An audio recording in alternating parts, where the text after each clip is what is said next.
ഓം നമോ ഭഗവതേ വാസുദേവായ. ഹരിമുരളീരവത്തിലേക്ക് എല്ലാവർക്കും സ്വാഗതം. നാരായണായ നമ നാരായണായ നമ നാരായണായ നമ നാരായണ നാരായണായ നമ നാരായണായ നമ നാരായണായ നമ നാരായണ. ഇന്ന് നമുക്ക് പുതിയൊരു ദശകം നോക്കാം.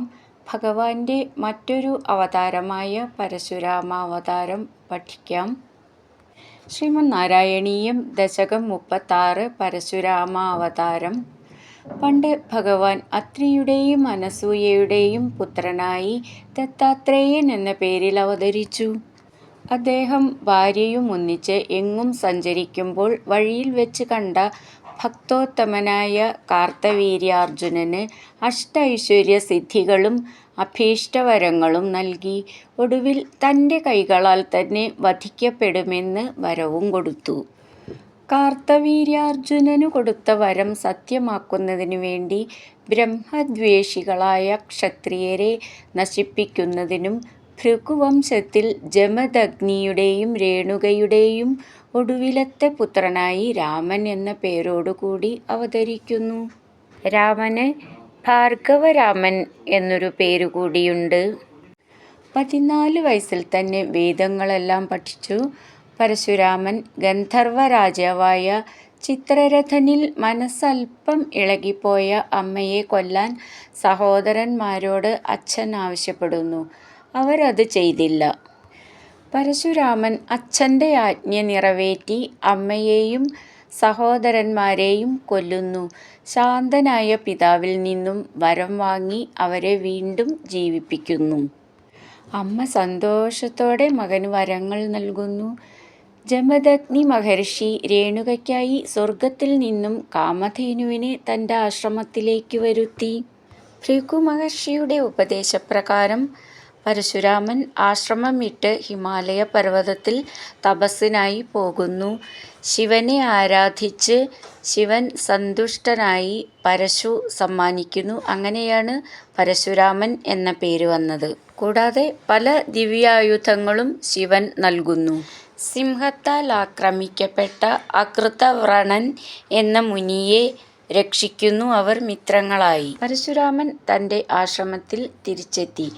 നായാട്ടിന് പുറപ്പെട്ട കാർത്തവീര്യാർജുനൻ ജമദഗ്നിയുടെ ആശ്രമത്തിൽ അദ്ദേഹവും സൈന്യവും വിശ്രമിക്കുന്നു. കാമധേനുവിൽ നിന്നും വിഭവങ്ങൾ കൊണ്ട് രാജാവിനെയും സൈന്യത്തെയും നന്നായി സൽക്കരിക്കുന്നു.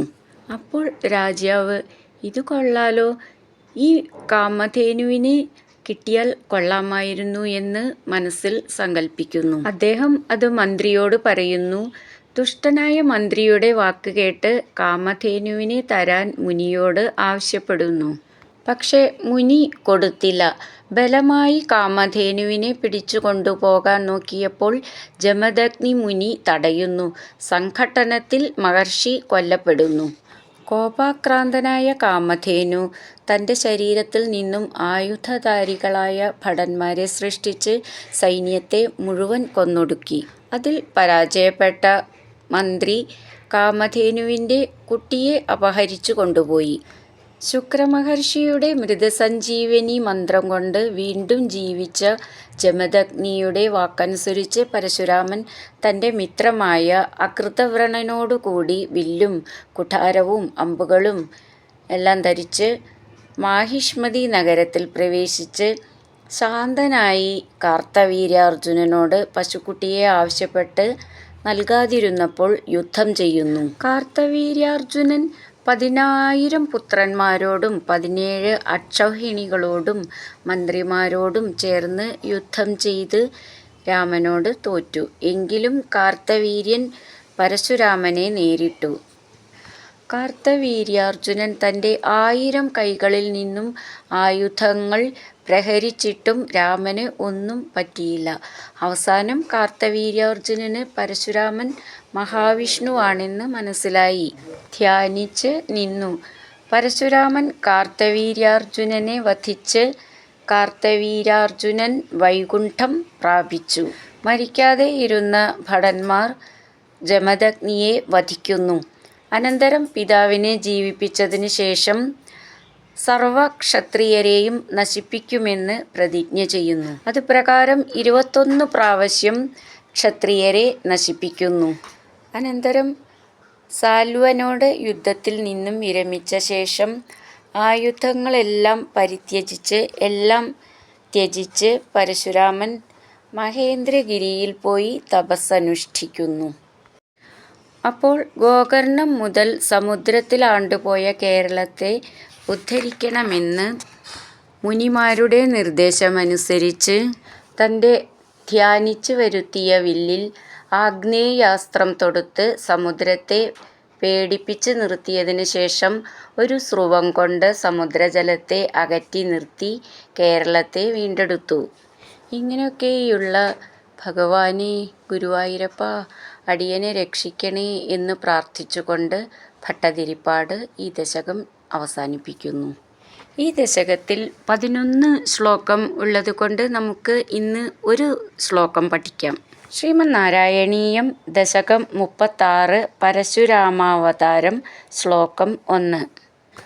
അത്രേ പുത്രതയാ പുരാ ത്വമനസൂയായാം ഹി ദത്താഭിഥോ ജാതഃ ശിഷ്യനിബന്ധതന്ത്രിതമനാഃ സ്വസ്ഥശ്ചരൻ കാന്തയാ. ദൃഷ്ടോ ഭക്തതമേന ഹേഹയമഹീപാലേന തസ്മൈ വരാനഷ്ടൈശ്വര്യമുഖാൻ പ്രദായ ദദിഥസ്വേനൈവ ചാന്ദേ വധം. ഈ ശ്ലോകം എങ്ങനെ ചൊല്ലുകയെന്ന് നോക്കാം. അത്രേ അവിടെ വിസർഗമുണ്ട്. അത്രേ നീട്ടിയിട്ട് വിസർഗം പറയണം. പുത്രതയാ പുരാ ത്വം അനസൂയായാം ഹി ദത്താഭിഥോ ദത്ത ദ എന്നുള്ളത് ദയയിലത്തെ ഭി എന്നുള്ള അക്ഷരം നന്നായിട്ട് ഊന്നി പറയണം. ഥോ എന്നുള്ളതും. ജാത അവിടെ വിസർഗം, അപ്പോൾ വിസർഗം പറയണം. ശിഷ്യനിബന്ധതന്ത്രിതമനാ അതുവരെ ഒന്നിച്ച് ചൊല്ലാനുള്ളതാണ്. ലാസ്റ്റിൽ വിസർഗം നീട്ടിയിട്ട് വിസർഗം പറയണം. ശിഷ്യനിബന്ധ എന്നുള്ളത് നാഥ എന്നാണ്, നന്നായിട്ട് ഊന്നി പറയണം. സ്വസ്ഥചരൻ ചേർത്തിട്ട് സ്വസ്ഥശ്ചരൻ ചേർത്ത് ചൊല്ലുമ്പം ശ്ച നാവും. സ്വസ്ഥ എന്നുള്ളതിൻ്റെ സ്ഥ എന്ന് നന്നായിട്ട് ഊന്നി പറയണം. കാന്തയാ ദൃഷ്ടോ ഭക്തതമേന ഹേഹയമഹീപാലേന അതുവരെ ഒന്നിച്ച് ചൊല്ലാനുള്ളതാണ്. ഭക്ത ഭ എന്നുള്ള അക്ഷരം നന്നായിട്ട് ഊന്നി പറയണം. തസ്മൈ വരാനഷ്ടൈശ്വര്യമുഖാൻ വരാൻ അങ്ങനെ അവിടെ വിട്ട് ചൊല്ലുകയാണെങ്കിൽ പിന്നെ അഷ്ടൈശ്വര്യമുഖാൻ വരാൻ എന്ന് പറഞ്ഞാൽ വരങ്ങൾ എന്നാണ് അർത്ഥം വരുന്നത്.